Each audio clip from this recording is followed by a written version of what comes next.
Atos 16, a partir do versículo 11,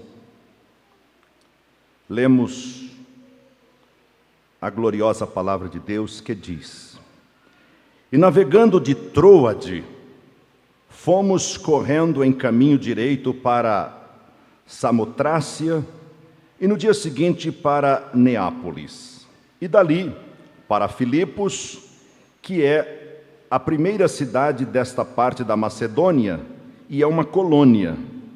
E estivemos alguns dias nesta cidade. No dia de sábado, saímos fora das portas para a beira do rio, onde julgávamos haver um lugar para a oração. E assentando-nos, falamos às mulheres que ali se ajuntaram. E uma certa mulher chamada Lídia, vendedora de púrpura da cidade de Tiatira, e que servia a Deus, nos ouvia. E o Senhor lhe abriu o coração para que estivesse atenta ao que Paulo dizia. Depois que foi batizada, ela e a sua casa, nos rogou dizendo: Se haveis julgado que eu seja fiel ao Senhor, entrai em minha casa e ficai ali. E nos constrangeu a isso. Amém. Até o versículo 15 temos lido para nossa alegria e meditação nesta noite. Amados e queridos do Senhor, o versículo 13 da leitura em apreço que nós acabamos de ler, mostra-nos claramente o local onde aconteceu este episódio. O texto está bastante claro, dizendo: fora das portas, à beira do rio. Meus queridos e amados irmãos, é bom que se lembre que os judeus de Filipos, eles não tinham sinagoga para poder entrar dentro dela e ali adorar a Deus. Eles não tinham um local próprio para ir e adorar a Deus.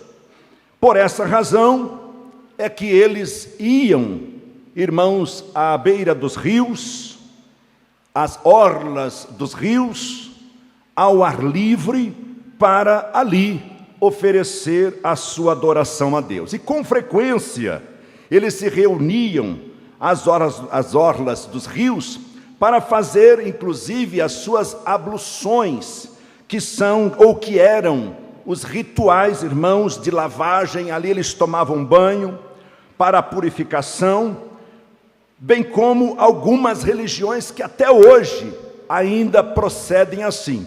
Vão para as beiras dos rios, é chamada isso de um ritual de ablução, onde eles ali tomavam banhos, mergulhavam e assim se sentiam lavados, se sentiam purificados dos seus erros, dos seus pecados. Era uma crendice, era um ritual, era um segmento religioso, inclusive praticado pelos judaizantes.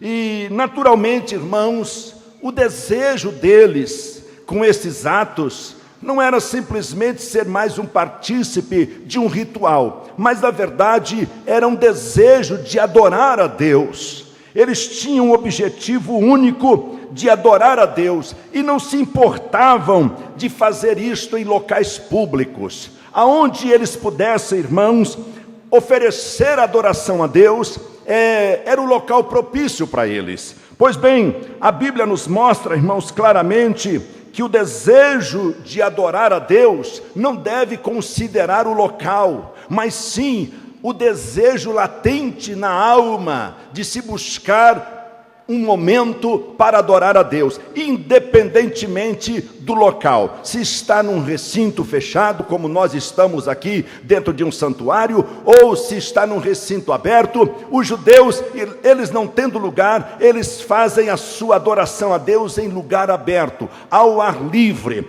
Nós observamos, irmãos, que os patriarcas, os primeiros patriarcas, eles não tinham igreja, eles não tinham sinagoga, eles iam adorar a Deus aonde? Nos montes. Eles adoravam a Deus nos campos, aonde desse um lugar para eles adorar a Deus. Eles não faziam conta do lugar, o lugar não era um empecilho para eles. Não, aqui não dá para mim adorar a Deus, então não vou adorar. Não, se eles chegassem no lugar para adorar a Deus, se fosse em cima de uma pedra eles adoravam, se fosse em cima de um monte eles adoravam, se fosse num campo, num jardim, debaixo de uma árvore, eles queriam era adorar a Deus.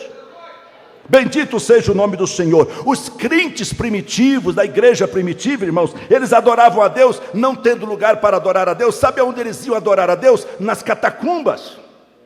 Onde já se viu, irmãos, adorar a Deus nas catacumbas? Pois é, os crentes eram perseguidos. Na diáspora não tinha um lugar para eles congregar, para se reunir e adorar a Deus. Então não tem lugar? Não tem problema, o lugar não é empecilho. Eu vou adorar a Deus, ainda que seja dentro de uma catacumba. Bendito seja o nome do Senhor. Paulo e Silas, irmãos, sabe onde eles adoraram a Deus? Vocês conhecem muito bem, lá no cárcere. A Bíblia diz, lá em Atos dos Apóstolos, capítulo 16, versículo 25, que eles oravam a Deus e cantavam hinos em adoração ao Senhor. Não importa o lugar, Deus quer adoradores. Bendito seja o nome do Senhor para todo sempre. Ainda no versículo 13, irmãos, nós vemos qual foi o motivo da reunião do apóstolo Paulo. Eles não tinham lugar para ir adorar a Deus, logo, vamos então para um lugar onde, e segundo o texto no versículo 3, eles julgavam haver ali um lugar para a oração.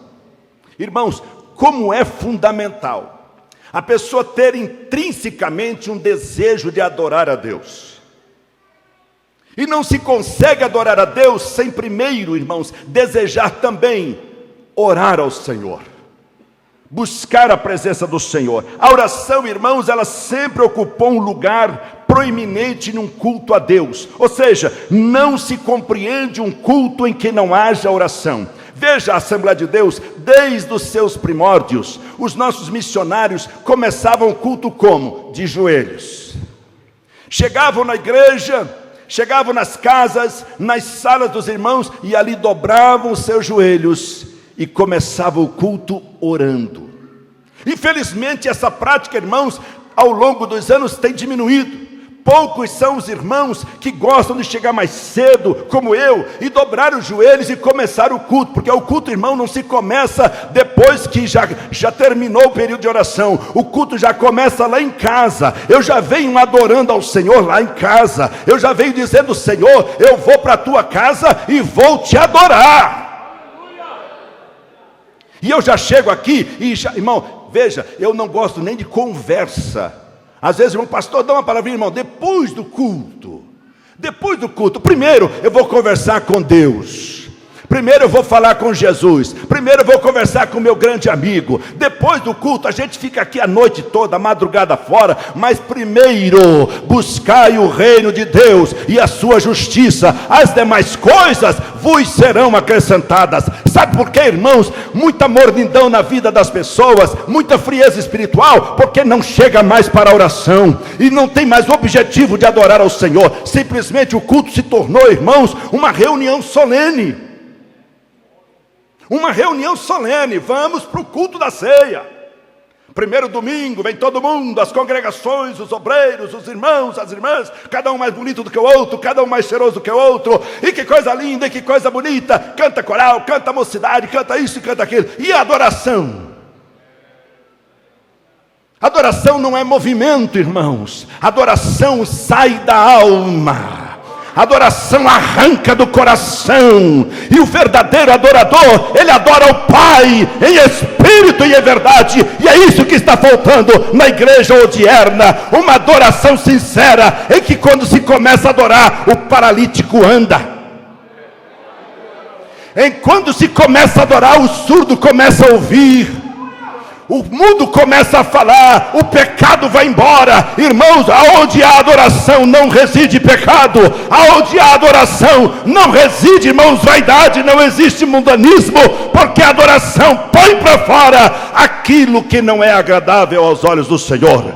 Mas faltando a adoração, começa a chegar esse lixo, começa a chegar essa nojeira para a casa de Deus, para trazer frieza, trazer mornidão, e um abismo chamando o outro, as pessoas cada vez mais se atolando na miséria do pecado. Mas nesta noite, Deus está nos convidando para sermos adoradores, abre a tua boca, crente, e comece a adorar ao Senhor.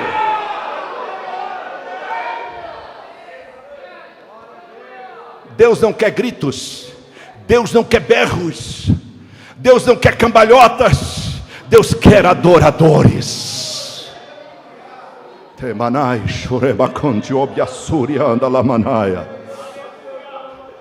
Não tem aonde nós irmos, não tem problema não. Nós julgamos que na beira daquele rio, não importa, é o ar livre mesmo. Nós vamos ali e nós vamos adorar. Nós vamos adorar. Nós vamos começar orando, porque culto a Deus não se começa sem oração. Crente, voltemos para a oração. Se quisermos ver o Senhor operar maravilhas no nosso meio, se quisermos ver o Senhor transformar vidas aqui na casa de Deus, se quisermos ver o Senhor operando milagre na sua família, você pensa só em você, mas você tem uma geração e você é responsável por ela. Você precisa formar na sua geração pessoas abençoadas. Você esquece que você é um genitor, você esquece que você é uma matriarca, você esquece que você precisa prover para os seus futuros netos, genros, noras, os seus familiares. Você esquece disso, você está sendo egoísta, querendo só para você. Mas comece a plantar agora, comece a botar a boca no pó, e se você botar a boca no pó, certamente Deus vai mudar a história da sua geração. Sabe por quê, irmãos? Muitas pessoas hoje estão desviadas, muitas pessoas hoje estão nas drogas, dando trabalho para a polícia, é porque a igreja deixou de adorar ao Senhor. A igreja deixou, irmãos, o mundanismo tomar conta. Cada um vem mais enfeitado do que o outro, cada um copiando mais o mundo do que a Deus e a sua gloriosa palavra. E é tempo, irmãos, de pormos um basta no mundanismo e voltarmos à adoração ao verdadeiro Deus, ao culto racional, ao culto em que agrada ao Senhor, ao culto em que Jesus batiza com o Espírito Santo. Eu estou com saudade de ver crente recebendo o batismo com o Espírito Santo. Eu estou com saudade de ver crente sendo renovado. Sem ser saudosista, irmãos, eu sinto vontade de ver o Espírito Santo tomando uma irmã em profecia e outro interpretando. Eu sinto saudade de ver um diácono cheio do Espírito Santo como era Estevão. Eu sinto saudade. Ah, pastor, o senhor é saudosista? Eu sou, porque naquele tempo, irmãos, o culto começava com lágrimas, começava de joelho, as lágrimas marcavam os bancos da igreja. Hoje ninguém chora mais, porque se chorar desmancha a maquiagem, borra a maquiagem. Não tem problema não, deixa borrar, mas adore.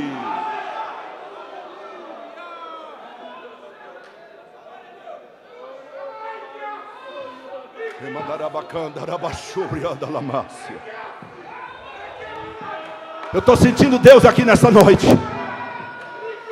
Eu estou sentindo a presença de Deus aqui querendo tomar conta da igreja. Onde estão os adoradores? Eu vim adorar. Eu estou adorando. Eu vim adorar ao meu Deus.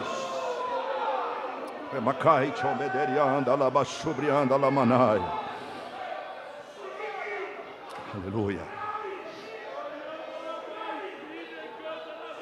Não se compreende, irmãos amados, uma igreja Assembleia de Deus, uma igreja pentecostal.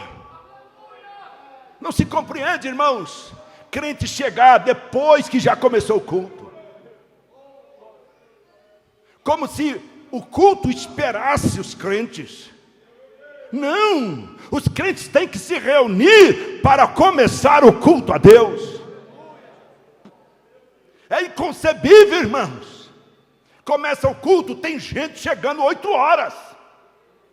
Na hora da leitura bíblica, ainda fica do lado de fora ali como uma estátua, esperando a terminar a leitura, até com ética, com postura. Você precisava estar aqui no comecinho, adorando, chorando nos pés de Jesus. Salva as almas hoje. Jesus liberta os pecadores hoje. Jesus manda uma palavra para a minha vida, manda uma palavra para a igreja, que nos exorte, que nos edifique, que nos console. Manda, Jesus. E quando se começa a cantar, a glória de Deus já começa a tomar conta do ambiente. Hoje, irmão, misericórdia. Começa a cantar os hinos, meia dúzia de crentes da igreja. Não estou falando só em Botucatu não, mas está geral. Está geral, os irmãos mandam vídeo aí para mim das igrejas que estão transmitindo os cultos. Começa o culto, não tem ninguém. A câmera chega, nem foca mais as igrejas. Não foca, ó, irmão, tira, deixa só no púlpito. Deixa só no pastor, porque aí não precisa nem mostrar ninguém. Isso é uma vergonha, irmãos. E eu estou falando com transmissão ao vivo. Tem um monte de gente me assistindo, em vez de ter ido para a casa de Deus. Cria vergonha, crente. Vai para a casa de Deus. Para de assistir culto pela internet e vai para a casa de Deus. Vai adorar ao Senhor juntamente com a igreja.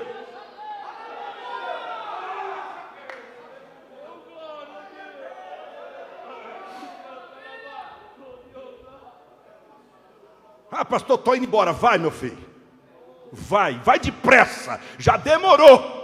Porque aqui eu só quero verdadeiros adoradores, que adorem ao Pai em espírito e em verdade. Porque, irmãos, quem não veio para adorar vai estragar o meu culto, vai estragar o culto da igreja, vai perturbar, vai ficar um culto morto, vai ficar um culto gelado. O pregador pode virar cambalhota, irmão, vomitar aqui em cima do púlpito e não arranca nada.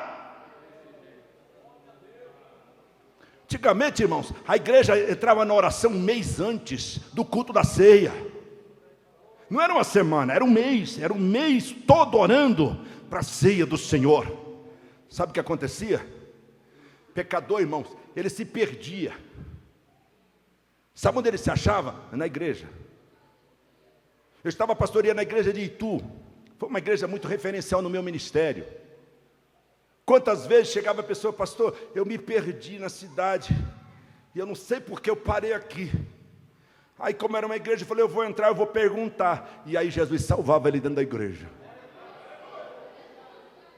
Pastor, eu duvido quem vai nessa rua aí, Nicola Zapone, pedaço de terra, poeirada, quando está chovendo vira uma lama só. Eu duvido, se a igreja orar, pecador vai vir a pé. Ele vem a pé atolando o sapato, vem na poeira, mas ele vem chorando aos pés de Jesus Cristo, porque quem traz não é você, quem traz é o Senhor, para uma igreja de adoradores.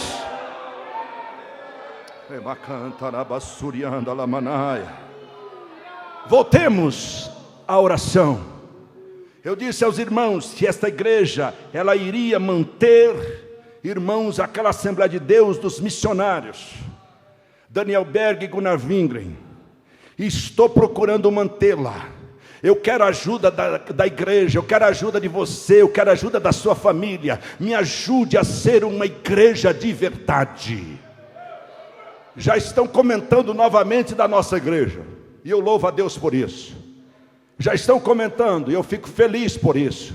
Quer uma igreja séria em Botucatu? Vai para a igreja que o pastor Rubem é pastor. Quer uma igreja séria? Vai para lá. Se não quer, está cheio de boteco por aí. Fica nos botecos. Ah, mas lá canta, lá prega, lá tem pregador. Pode ter o que quiser, mas não tem o Espírito Santo de Deus que está aqui conosco nesta noite. Ah, pastor, o senhor falou heresia. Falei heresia, uma conversa. Você conhece a história dessas pessoas que criaram igrejas. Você sabe como chegaram na cidade, como dividiram igrejas, como abriram as suas portas, como se fizeram pastor, como se titularam pastor, não pagaram o preço, não buscaram no Senhor, e agora são donos das suas igrejas. Mas há poder no sangue de Jesus Cristo. Essa igreja foi comprada, foi redimida, foi lavada com o sangue de Jesus. Ela não é minha, ela é do Senhor Jesus Cristo, nosso Salvador. Não gosto nem que fale a igreja do pastor Rubem, porque eu não tenho igreja. Me aborrece se alguém falar a igreja do pastor Rubem. Me aborrece, porque ela não é minha. Eu não quero jamais. Deus conhece o meu coração, essa honra é de quem é dono dela. Jesus disse: a minha igreja, as portas do inferno não prevalecerão contra ela. Portanto, essa igreja tem dono, e o dono dela chama-se Jesus Cristo, o nosso Salvador. Então Paulo e Silas, ou melhor, Paulo com os seus discípulos, não tendo lugar, uma sinagoga, um templo, uma igreja, vamos lá para a beira do rio.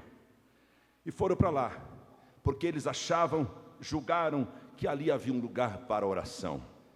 E como eu disse, irmãos, por excelência, o lugar onde se adora a Deus, deve ser um lugar de oração. Deus disse através do profeta Isaías, e você pode conferir em Isaías 56, versículo 7, a última parte, Deus dizendo: porque a minha casa será chamada casa de oração. Por isso que você deve chegar aqui e não ficar assentado.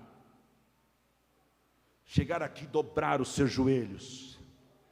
Esse joelhinho bonitinho que você tem, que você passa creminho nele, põe ele no chão. Graças a Deus que nós temos aqui até um porcelanato.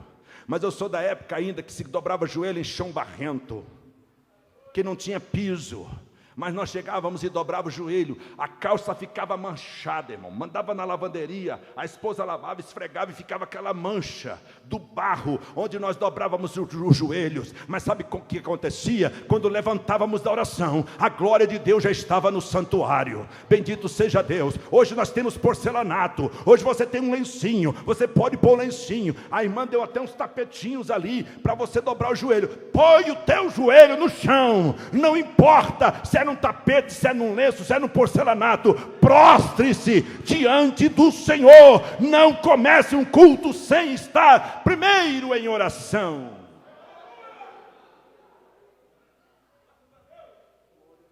Ah, pastor, o senhor está falando só com as mulheres. Não, e os homens? E os homens? Você também, meu companheiro.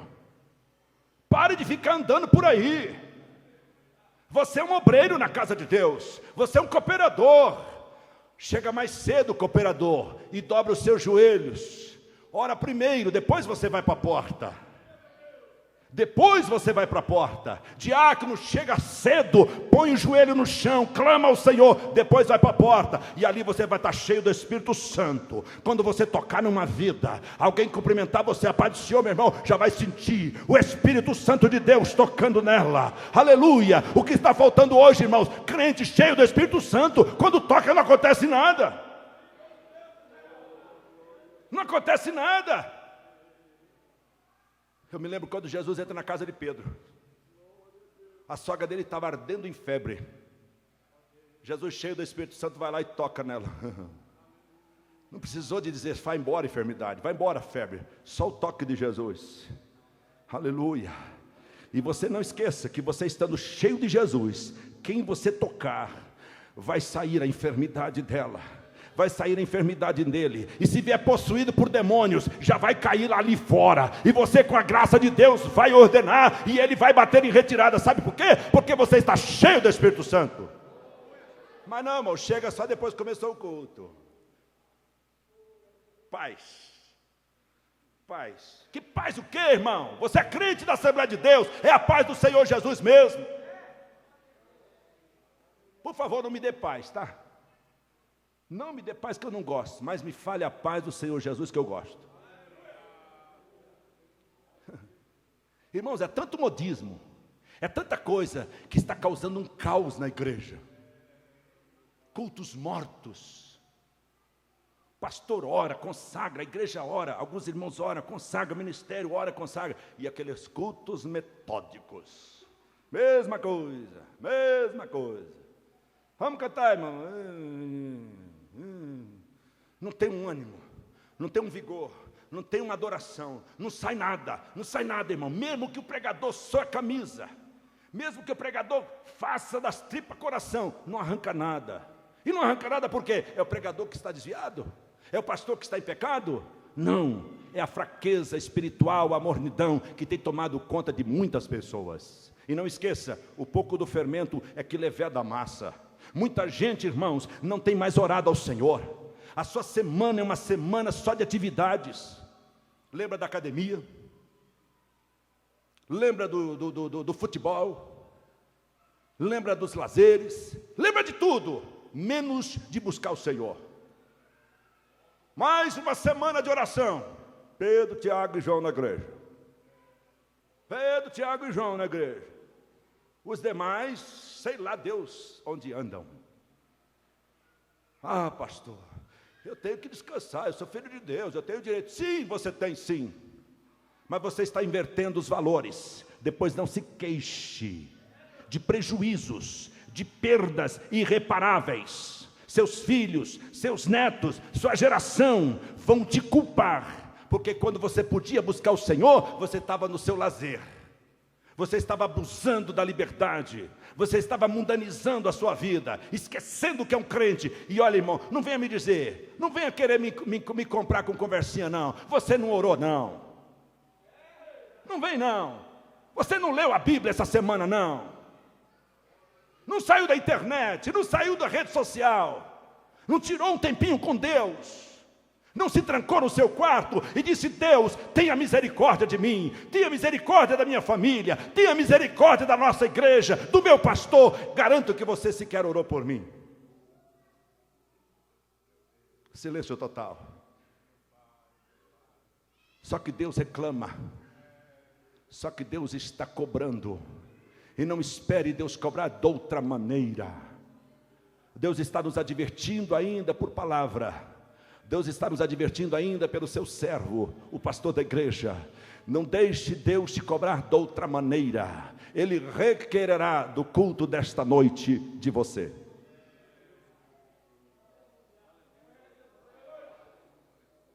A minha casa será chamada casa de oração. Sai da tua casa e vem para a casa de Deus. Ah, mas eu faço a minha oração aqui em casa, porque aqui eu fico com meus shorts, aqui eu fico com meu chinelo de pé, aqui eu fico com a roupa mais à vontade, com o meu pijama, eu vou ficar aqui em casa mesmo. Tem tantos cultos hoje sendo transmitidos pela TV, eu vou assistir aqui um culto, eu vou assistir aqui um pregador, e tem tantos pregadores que jamais falam duramente como o pastor Rubem, eles só simplesmente falam assim muito dóceis, até porque estão na televisão, né? Eles jamais vão falar algumas verdades, né? Que precisam ser ditas. Então eu vou ficar aqui em casa mesmo, pelo menos eu recebo essas palavrinhas que alisam o meu ego, que me deixam, né? Tá, querido, porta larga e espaçosa que conduz à perdição. E eu reclamo por você, porque eu darei conta a Deus da sua alma. Você é membro dessa igreja. Eu tenho responsabilidade diante de Deus da sua vida. Por isso que eu estou aqui hoje clamando. Eu estou aqui hoje pedindo por misericórdia a Deus. Tenha compaixão a Deus da igreja do Senhor, deste irmão, desta irmã, para que ele acorde, saia da inércia, volte a ser um crente cheio do Espírito Santo, volte a ser um crente adorador, volte a ser um crente que busca a presença do Pai, do Filho e do Espírito Santo. E eu tenho certeza que eu vou vencer, porque eu não estou só. Eu tenho um ministério que está na minha retaguarda, que está orando comigo. Eu tenho na nave da igreja um grupo de irmãos que estão orando comigo, e eu não vou permitir que Satanás dê um balão em você. Eu não vou permitir que Satanás dê um tombo em você. Você não é de Satanás, você é de Cristo, e portanto acorda.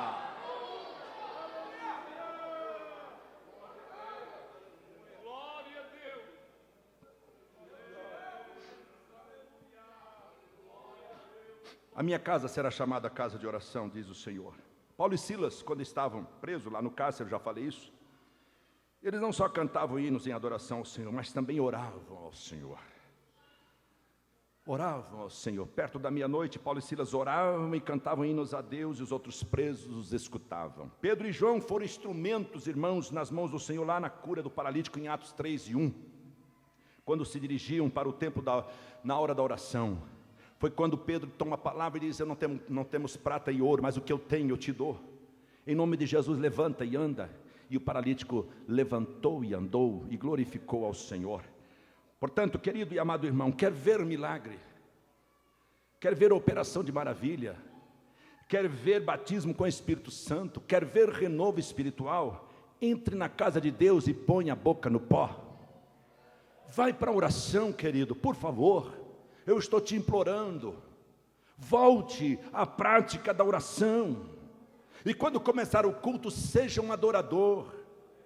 Seja um adorador. Se alguém que está ao teu lado não é adorador, sai de perto dele. Se encoste perto daquele que é adorador. Dá uma assuntada na igreja, como diz o bom mineiro. Dá uma assuntada. Vê aquele crente fervoroso, se encosta perto dele. Antigamente, irmão, sabe o que eles faziam para acender um fogo? Pegava o tição já aceso e colocava perto de outro que estava para acender. Já acendia aquele. Pegava aquele outro e colocava do lado do outro. Daqui a pouco, irmãos, a fogueira estava acesa. Na igreja, a Bíblia diz, faltando fogo ou faltando lenha, o fogo se apaga. Os crentes querem estar do lado de crentes congelados. Crentes que gostam de conversar no culto. Irmão, repreende, isso é um demônio. Não se assuste se alguém cair endemoniado na hora que estiver conversando no culto. Isso já aconteceu, irmãos. Meu pai era pastor em Jaciara, Mato Grosso. 2 jovens viviam culto, conversando o tempo todo.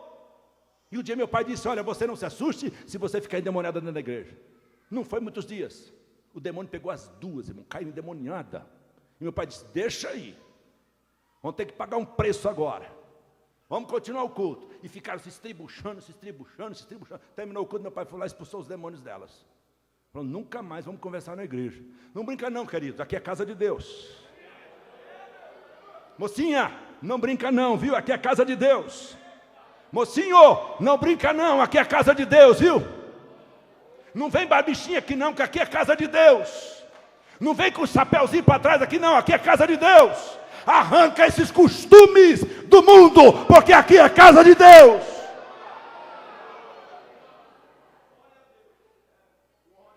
Quer ver milagre? Esse é o caminho, irmãos. Quer ver restauração da igreja? Quer ver pecador se convertendo? Quer ver batismo com o Espírito Santo? Este é o caminho, não tem outro, não tem outro. E aí no versículo 13 ainda, irmãos, nós vemos qual foi a atitude do apóstolo Paulo naquela reunião. Falar às mulheres que ali se ajuntavam. Paulo, irmãos, ele nunca se conformou em ser apenas um espectador. Aquele crente que só se senta no culto para assistir o culto. Sou mero assistente. Vai lá, se senta no banquinho, se acomoda ali. Bonitinho, arrumadinho, perfumadinho, cheirosinho, bonitinho. Vai assistir o culto. Terminou o culto, João 7,53. E todos foram para sua casa. Vai embora, casinha. Outro culto vem, se senta direitinho, canta, vai embora. Simplesmente um espectador. Paulo não se conformava com isso. Ele viu ali uma oportunidade. Primeiro, não tem igreja? Não tem problema não, eu vou procurar um jeito. Eu achei uma beira de um rio. Quero ver quem vai me proibir de adorar a Deus aqui. Quero ver quem vai me proibir de adorar a Deus aqui. E ele começa a orar. Aí aparece ali um grupo de mulheres. Paulo fala: eu vou deixar de falar de Jesus para essas mulheres? Capaz. Eu não sou mero assistente de culto, não. Eu sou pregador do Evangelho. Eu sou anunciador das boas novas. Eu vou falar do que tenho visto e recebido. Bendito seja o nome do Senhor. Paulo tinha necessidade, irmãos. Ardia no seu peito uma chama para anunciar o Evangelho. Infelizmente, irmãos, muitos crentes que outrora já foram anunciadores do Evangelho, apagaram. E o resultado, vai no cemitério, irmãos. Veja quantas pessoas morreram de 5 anos para cá. Vai no cemitério, eu sou curioso. Primeiro sepultamento que eu fiz aqui, lá no jardim, no cemitério da Vila Jardim, foi de uma irmã da nossa igreja. fugiu o nome dela, que é a esposa do pastor Tito, Manchile. Depois eu já fui na morte do pastor Ditinho. Irmãos, o pastor Ditinho já ficou lá embaixo. O corpo dele já foi lá para baixo. A irmã foi aqui em cima. Irmão, já mais de centena de pessoas morreram. Depois da Manchile até o pastor Ditinho. Mais de centenas de pessoas que estão mortas. E delas, a grande maioria, sem ter ouvido o Evangelho de Jesus Cristo, e uma igreja cheia de crentes, cheio de anunciadores. E não só esta, quantas igrejas anunciando, está mesmo? Hein, pastor Fernando, cadê você? Estão mesmo anunciando o Evangelho? Estão mesmo anunciando o Evangelho? Eu fiz uma campanha aqui no comecinho do ano, para que nós, essa igreja, cada crente trouxesse uma alma para Jesus. Neste ano, estamos já no 4º mês. Quantas almas você trouxe mesmo? Quantas almas você trouxe mesmo? Vou mais longe. Para quem que você falou de Jesus? Irmão, não adianta eu ficar chacoalhando a igreja. Deus quer de nós atitude. Deus quer de nós, irmãos, Ele nos escolheu. Jesus disse, não fosseis vós que me escolhestes, mas eu vos escolhi a vós, para que vades e deis fruto, e o vosso fruto permaneça. Aí fica, irmãos, cheio de picuinha por aí. O pastor não me dá oportunidade, não deixa eu trabalhar. Quem foi que disse que eu não te dou oportunidade? Quem foi que disse que eu não te deixo trabalhar? O campo é o mundo, querido. Jesus disse, levantai os vossos olhos e vede os campos que estão brancos para a colheita. Por que você não está fazendo isso? Não, o pastor tem que montar uma equipe. Sou contra isso, irmão. Equipe nunca funcionou. Põe equipe, tira equipe, põe equipe, tira equipe, e não funciona. Vai para a obra, põe a mão no arado, trabalhe, pregue, cante, vai fazer o trabalho de Deus. Paulo não ousou, irmãos, ficar ali de braços cruzados. Aqui tem uma água gostosa, vamos dar um mergulho? Vamos arrancar a roupa, vamos botar uma sunga e vamos dar uns pulos aqui, tem um monte de mulherada aí, vamos dar uns pulos. Não, Paulo começou a orar, e quando começa a orar, Deus traz as pessoas, e quando Deus traz as pessoas, Paulo não hesita, começa a pregar, e o resultado todos sabemos. Lídia se converte ao Senhor. Irmãos, eu estou com vontade de dar glória a Deus aqui.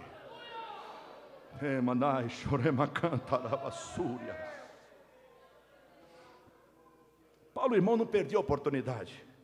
Lembra lá em Atenas? Ele discutiu nas sinagogas com os judeus e nas praças com os que se apresentavam, Atos 17 e 17.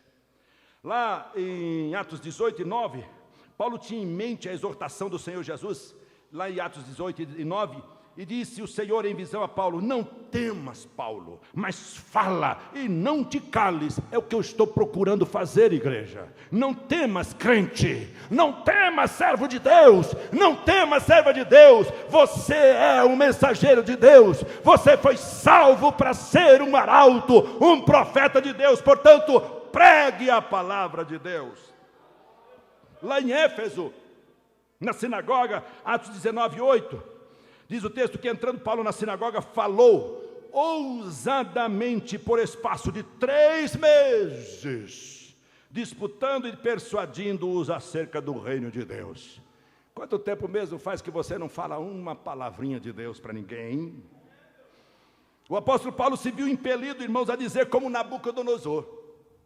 Lá em Daniel 4 e 2, Nabucodonosor diz o seguinte, pareceu-me bem fazer conhecidos os sinais e maravilhas que Deus, o Altíssimo, tem feito para comigo. Paulo se sentiu assim, eu não posso parar, eu não consigo parar, eu tenho que anunciar, eu tenho que falar, eu tenho que anunciar o Evangelho de Cristo Jesus. Logo, o apóstolo Paulo sentia o mesmo imperativo de Pedro e João, irmãos, quando disseram lá em Atos capítulo 4, versículo 20, porque não podemos deixar de falar o que temos visto e ouvido. Por acaso você tem visto alguma coisa?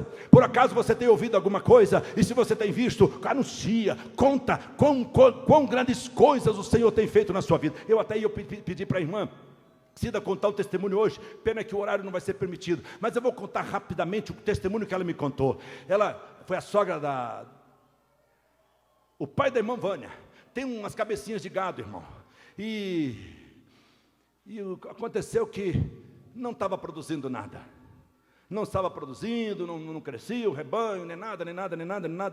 A irmã traz aqui um pedidinho de oração, parece uma coisinha esdrúxula, né? Faz um pedidinho de oração. Provavelmente alguém até que deva ter criticado, um pedido de oração, um gado, né? Alguém criticou, mas o pastor Rubem ora, a igreja também ora, e nós oramos. Sabe o que aconteceu? Está multiplicando o rebanho lá. Todo mundo está perdendo o gado, o dele está nascendo, as vacas estão parindo. Sabe o que é isso? É a resposta da oração. Eu não posso contar isso? Eu não posso contar isso essa semana, um presbítero lá de Indaiatuba, irmão Aires, ele já esteve aqui, é cantor, ele me pediu oração, irmãos, porque o filho dele já é um rapazinho, o Adriel, aqui nós temos até um Adriel, acho que congrega lá no Jardim Aeroporto, o Adriel, um garotão, aquele jovem ali, o Adriel lá em Indaiatuba, irmãos, subitamente amoleceu as pernas, sabe, deu uma paralisia nas pernas do rapazinho, não conseguia mais andar, não movimentava mais as pernas. O pai e a mãe viu aquilo, entrou em desespero, levou para o médico tirou líquido da coluna para fazer exame, mas o pai levou o menino numa cadeira de roda para um congresso, e mandou um WhatsAppzinho para mim: pastor, por favor, me ajude, ore pelo meu filho. Eu na mesma hora entrei no meu quarto, dobrei o meu joelho, falei com Jesus: Jesus, o teu filho está em aflição. Eu sou pai, irmãos, eu sou avô, eu sou pastor.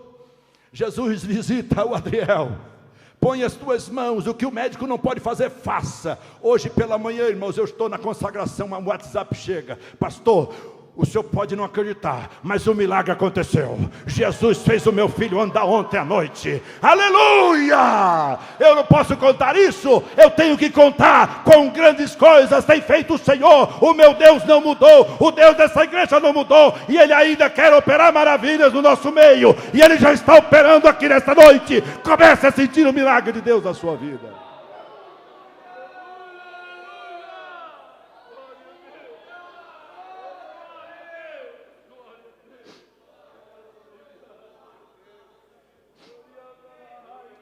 O versículo 14, irmãos, mostra qual foi a atitude de Lídia nesse culto ao ar livre, que muita gente não quer mais. Qual foi a atitude dela? Versículo 14: e certa mulher chamada Lídia, vendedora de púrpura da cidade de Tiatira, e que servia a Deus, nos ouvia. E o Senhor lhe abriu o coração para que estivesse atenta ao que Paulo dizia. Deus me revelou aqui alguns mistérios. Primeiro, note aqui a expressão: e servia a Deus. No original ela adorava a Deus. Paulo está pregando, e ela não está dizendo assim: será que é verdade que Paulo está dizendo? O que esse paroleiro, como disseram lá em Atenas, quer dizer com tudo isto? Não, pelo contrário. Enquanto Paulo pregava, ela adorava ao Senhor. Fala, Deus. Fala, Deus. Diz o texto: servia a Deus. Fala, Deus, eu te adoro pelo que o Senhor é. Irmãos, eu estou com vontade de adorar a Deus.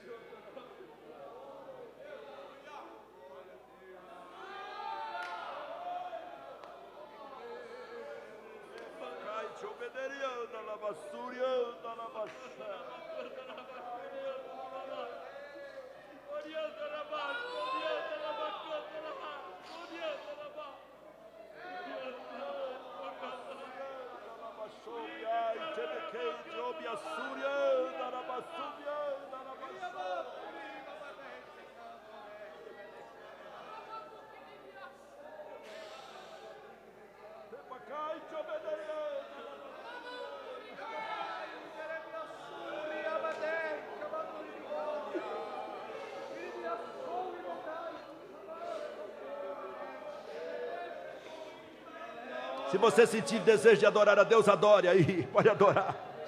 Eu vou te dar 1 minuto para você adorar ao Senhor. Lídia adorava o Senhor. Lídia adorava o Senhor ao ar livre, não se importando com as pessoas passando para lá e para cá, não se importando se alguém estivesse chamando ela de louca, de doida. Ela queria era adorar ao Senhor. Ela queria adorar o Senhor, não se importando se do meu lado tem um crente gélido, se do meu lado tem um outro crente geladeira. Eu vou adorar ao Senhor.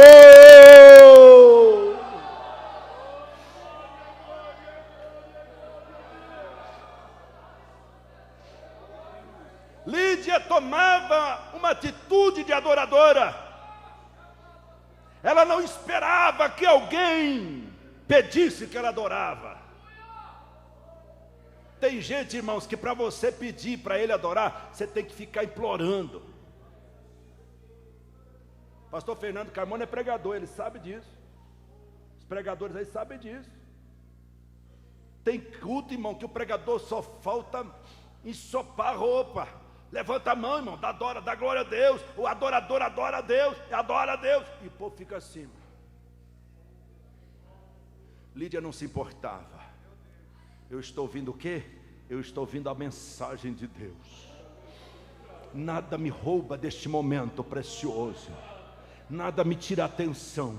Eu estou adorando a Deus. Eu estou adorando a Deus. Eu estou adorando a Deus. Lídia estava, irmãos, parte ativa na adoração. Tem gente que na hora da mensagem, irmão, ele fica olhando no relógio, já passou tantos minutos, eu tenho que ir no banheiro, e dá um trico na pessoa, irmão, que ele quer beber água, ele quer fazer xixi, ele dá um negócio. Vai, meu filho, vai. Lídia nos dá uma lição. Eu não saio da presença de Deus, eu não saio da presença de Deus, eu vou adorar ao Senhor. Ela adorava ao Senhor independente das circunstâncias. Era ao ar livre, irmãos. Um monte de gente passando ali. Provavelmente falou assim: o que essa manhã está fazendo? Virou parafuso? Não pode nos chamar de louco. Pode nos chamar de retrógrados. Pode nos chamar de cafona. Pode nos chamar do que quiser chamar. Nós estamos adorando ao Senhor. O povo passa aí e fala: o que aquele bando de gente está fazendo ali naquela igreja? Domingão, hora dessa, na hora do Faustão. É Faustão? É. No Fantástico. O que aquele bando de gente está fazendo ali? Um shopping ali do lado, cinema, pipoca, tanta coisa boa. Vamos para lá. Nós queremos adorar. Nós viemos para adorar. Nós viemos para adorar. Irmãos, eu fico fascinado em ver até as criancinhas assim, olha, assim na presença de Deus. Outra coisa importantíssima de Lídia, ela não só adorava, mas ela ouvia, diz a Bíblia, o texto, nos ouvia. Ou seja, ela não estava distraída. Ela escutava com atenção tudo que Paulo estava ministrando. E eu estou triste hoje, porque muitos estão dispersos com o que Deus está falando nesta noite ao nosso coração e à nossa igreja. Está na igreja, mas não está no culto. Está dentro de quatro paredes, mas não está no contexto do culto. Termina o culto, o que o pastor falou? Não sei, não lembro. Sei que ele deu uns gritos lá. Deu umas broncas, isso eu lembro. Chamou atenção, falou que não quer que ninguém ande, isso eu lembro. Mas e a palavra? Não lembro bem. Ele falou, não. Aí alguém fala, foi de Lídia, é esse negócio aí mesmo. Aí. Mas pergunta para aquele que estava como Lídia, adorando e ouvindo. Pergunta. Como é que foi o culto? Pastor do céu, meu Jesus amado. Parecia que Jesus estava voltando. Eu não sei se era a igreja que estava subindo, a igreja, o céu descendo. Eu sei que a glória de Deus tomou conta da minha vida. Eu estava adorando e não queria mais que acabasse aquele culto. E como passou rápido, e como passou ligeiro. O que o pastor pregou? Olha, o pastor pregou assim. Ele exortou. Não, mas aquilo ele passou. A mensagem falou mais alto. A mensagem do evangelho pregou mais forte. A palavra de Deus tocou mais profundamente. E por que tocou profundamente? Porque estava ouvindo atentamente a voz do Espírito Santo. E a Bíblia diz que aquele que tem ouvidos, ouça. O que, irmãos? O que o pastor Rubens está dizendo? Não, o que o Espírito está dizendo à igreja. Agora é interessante, irmãos, que no versículo 14 também mostra, para finalizar, o trabalhar de Deus. Como é impressionante. Quando você vem para adorar e ouve, sabe o que Deus faz? Diz o versículo 14: o Senhor lhe abriu o coração. Por mais que você queira abrir o seu coração, você não vai conseguir. Quem vai abrir o seu coração é o Senhor, pelas suas duas atitudes, de adorar e de ouvir. Deixa eu ver se tem algum coração aberto aqui nesta noite. Quando você faz a sua parte, escutando a palavra de Deus, ouvindo o que Deus está falando, pode ficar tranquilo, Deus faz a dele. Pode ficar tranquilo, Ele vai abrir a porta do seu coração. Ele vai abrir o seu coração. Deus não só abre o coração, o entendimento, mas Ele nos faz sensíveis à sua voz. Opa, Deus está falando comigo. Porque é um tal de dizer, não, Deus, isso aí é para o outro, não é para mim não, isso aí é para fulano. E acusa, como Eva acusou o marido acusou a serpente a Eva, e aquela bagunça toda. Fica um negócio de acusar os outros. Mas quando a gente está aberto, o coração está aberto, Deus abre, a gente fala, não, Deus falou, foi comigo. Tudo aquilo era para mim. Eu precisava ser edificado. Eu precisava receber a palavra do Senhor. E cada vez, irmãos, que uma vida fica atenta, Deus lhe abre o coração para que penetre nele a bênção do Senhor. Sabe por que muitos crentes saem do culto sem ser abençoados, irmão? Porque jamais esteve atento ao culto, jamais esteve atento à palavra de Deus. E se não esteve atento, Deus não abre o coração. E se Deus não abrir o coração, Ele não põe a bênção. E aí você volta para casa vazio, você volta para casa triste, você volta para casa amargurado, dizendo que Deus não te visitou. Mas se você ficar atento, Deus vai abrir o seu coração e vai colocar a bênção na sua vida, e você vai voltar para casa dizendo, Deus visitou a igreja e visitou a minha vida, a minha semana vai ser vitoriosa, o meu mês vai ser vitorioso, eu tenho a bênção do Senhor. Que o Espírito Santo de Deus continue falando melhor e mais forte em nosso coração. E pese, igreja do Senhor.